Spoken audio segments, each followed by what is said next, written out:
해병대 최상병 사망 사건과 관련한 수사 외압 의혹을 들여다보는 고위공직자범죄수사처가 최종 윗선인 이종섭 전 국방부 장관을 소환 조사했습니다. 하지만 출국 금지 논란 하루 만에 또 호주 출국을 하루 앞두고 부랴부랴 조사가 이루어지면서 실체 규명의 길이 오히려 멀어지는 게 아니냐는 지적이 나옵니다. 홍민기 기자입니다. 최상병 사망 사건 수사 외압 의혹의 최종 윗선인 이종섭 전 국방부 장관이 고위공직자범죄수사처에 전격 소환됐습니다. 이 전 장관은 오전 일찍 비공개로 출석해 조사받은 것으로 파악됐습니다.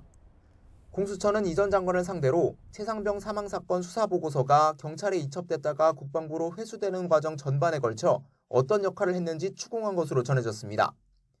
앞서 국방부는 최상병 사망 사건과 관련한 해병대 수사단의 보고를 받은 뒤 일부 간부들에게 업무상 과실치사 혐의를 적용하지 말라는 문건을 조사본부에 내려보내기도 했습니다. 임성근 사단장 등을 혐의에서 빼라는 수사 지침으로 볼 수 있는 대목인데 여기엔 이 전 장관의 직인이 찍혔습니다. 공수처 역시 이 전 장관을 수사 외압 의혹의 핵심 피의자로 보고 지난 1월 출국금지 조치한 것으로 알려졌습니다.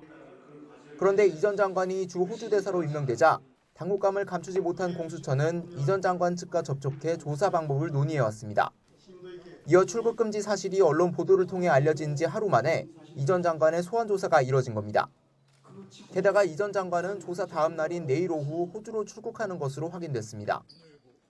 핵심 피의자를 해외 사절로 임명해 수사를 회피하려는 게 아니냐 논란이 불거진 상태에서 호주 출국 전 황급히 논란을 매듭지으려 했다는 지적이 나오는 대목입니다.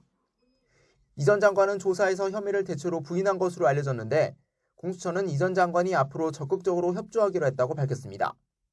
그러나 유지은 법무관리관 등 핵심 실무자들에 대한 조사도 충분히 이루어지지 않은 상태에서 윗선에 대한 조사가 부랴부랴 이뤄진 만큼 수사 외압 의혹의 실체를 밝히는 길이 또다시 표류할 수 있다는 우려가 커지고 있습니다. YTN 홍민기입니다.